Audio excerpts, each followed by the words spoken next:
न साथ है किसी का, न सहारा है कोई, न हम है किसी का, न हमारा है कोई।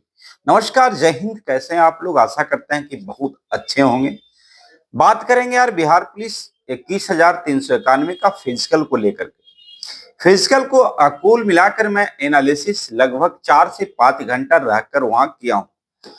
उस एनालिसिस में क्या क्या सावधानी बरतना है और क्या नहीं करना है और क्या करना है, इन सभी बातों पर मुद्दा पर चर्चा होगा। तो चलिए वीडियो को शुरू करते हैं बिना समय गवाए। मेरे प्यारे बच्चों, सबसे पहले तो आपको टाइमिंग पे ध्यान देना होगा। और टाइमिंग जो आपका रिपोर्टिंग टाइम है, जिस सीटिंग में आपको बुलाया गया है उस सीटिंग में आपको ससमय पहुंचना सबसे जरूरी है। वहां आपको ज्यादा देर समय नहीं गवाएगा।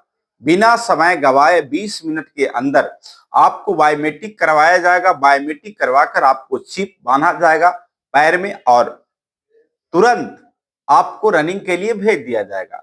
अगर आप रनिंग क्वालिफाई करते हैं तो आपको गेट पास मिलेगा और जिस गेट से आप एंट्री किए थे उसी गेट से आपको गेट पास मिलकर आपको डॉक्यूमेंट लाने के लिए भेजा जाएगा। वही अगर क्वालिफाई नहीं करते हैं, डिस्क्वालीफाई करते हैं, तो आपको पिछले दरवाजा से साइन कर कर बाहर निकाल दिया जाएगा। इस सारे प्रक्रिया में कैसे कैसे भाग लेना है वो भी मैं बताता हूं कि आपको डिस्क्वालीफाई होने से आप लोग बचें। सबसे पहले आपको पता है, जब छोड़ेगा आपको आपको चिप लगाकर, तो उस वक्त आपके पैरों में, दोनों पैरों में चिप लगाया जाएगा और उस मैट से होकर गुजारा जाएगा। जिस मैट पे सिस्टम लगा हुआ है, आप उस पे जैसे ही पैर रखेंगे आपका सिस्टम चालू हो जाएगा। टी टी का आवाज आएगा और आप बिल्कुल बढ़ते रहेंगे। आपको पता होना चाहिए कि एक बैच में उन सभी लोगों को अपने मन पे निर्भर है। किसी में 25, किसी में 50, किसी में 35, किसी में 30, इस प्रकार से दौड़ा रहे हैं। ऐसा नहीं है कि 30, 35 और 50 को एक साथ छोड़ दिया गया, ऐसा भी नहीं है। एक के पीछे एक को छोड़ा जाता है। इस प्रकार अगर कोई बच्चा बाएं जो रस्सी है या फिर बैरिकेटिंग है, उस बैरिकेटिंग को लेकर के बैरिकेटिंग के साथ ही अगर चल रहा है, तो आप उसे हटने का या फिर किसी भी प्रकार का चीजों का इंतजार नहीं करेंगे। आप दाहिने लेकर, यू टर्न लेकर निकल जाना है, तब आपको समय का बचत होगा।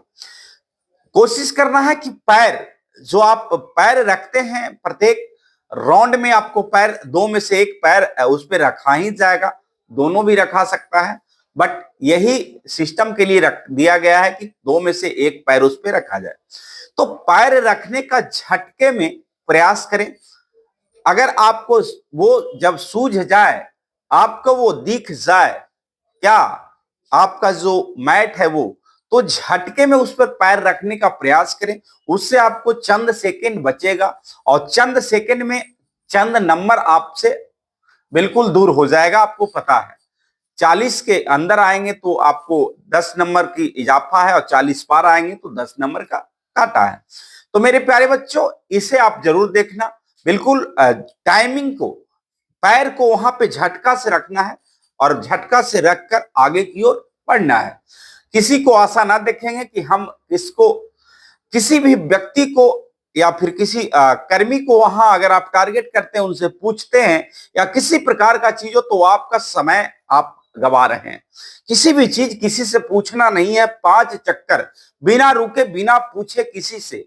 मैं ऐसा बच्चों को फेल होते हुए देखा जो 2 सेकंड के लिए फेल हो गए हैं और वो वहां के कर्मी से पूछने में कि मैडम ये लास्ट राउंड है या एक राउंड और है, इतना में उसे 2 सेकंड अधिक लग गया और वो 2 सेकंड से बाहर हो गया। तो मेरे प्यारे बच्चों, ये सब चीजों को ध्यान देना।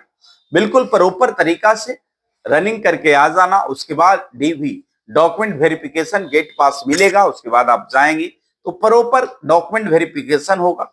उसमें किसी प्रकार का कोई दिक्कत नहीं हो रहा है। वहां के जो लोग हैं काफी कोऑपरेटिव हैं, कोऑपरेट कर रहे हैं सभी चीज में। अगर सीना आपका 1 इंच या हाफ इंच कम है तो भी आप सिलेक्टेड हैं, कोई दिक्कत नहीं होगा। किसी भी प्रकार का चीजों में वहां के लोग बिल्कुल कॉपरेट कर रहे हैं। वहां के कर्मी, वहां का प्रशासन, वहां के शासन सभी अच्छे तरीका से बिहेव आ रहे हैं, कोई दिक्कत किसी को नहीं है।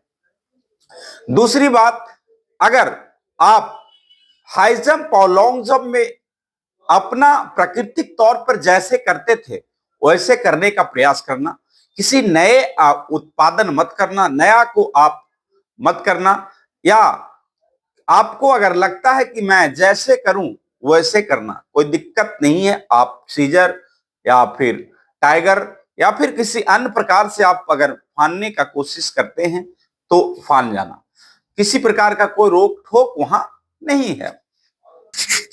राउंड जो मारना है वो टोटल 5 मारना है। कितना मारना है? टोटल 5 राउंड मारना है। अपने आप को, माइंड को सेटअप करके इसे गिनना होगा, ना कि कोई और गिनेगा या किसी से पूछने के चक्कर में आप सेकंड 2 सेकंड पीछे हो जाएंगे। तो ये अपने आप में संभालना और देखना। उसके बाद सबसे जो अंतिम और महत्वपूर्ण है कि वहां प्रशासनात्मक तरीके से पेश आना, बिल्कुल अनुशासनात्मक तरीके से पेश आना। एक पुलिस विभाग में आप जा रहे हो तो आपका अनुशासन सबसे महत्वपूर्ण है। आप ग्राउंड में अनुशासन रहेंगे तो आपका वहां के लोग भी आपको सपोर्ट करेंगे। ये महत्वपूर्ण बातें हैं। तो ये था सभी प्रक्रिया जो मैं आप लोगों को बताया। मिलता हूं फिर अगले और नेक्स्ट वीडियो में, तब तक के लिए जय हिंद।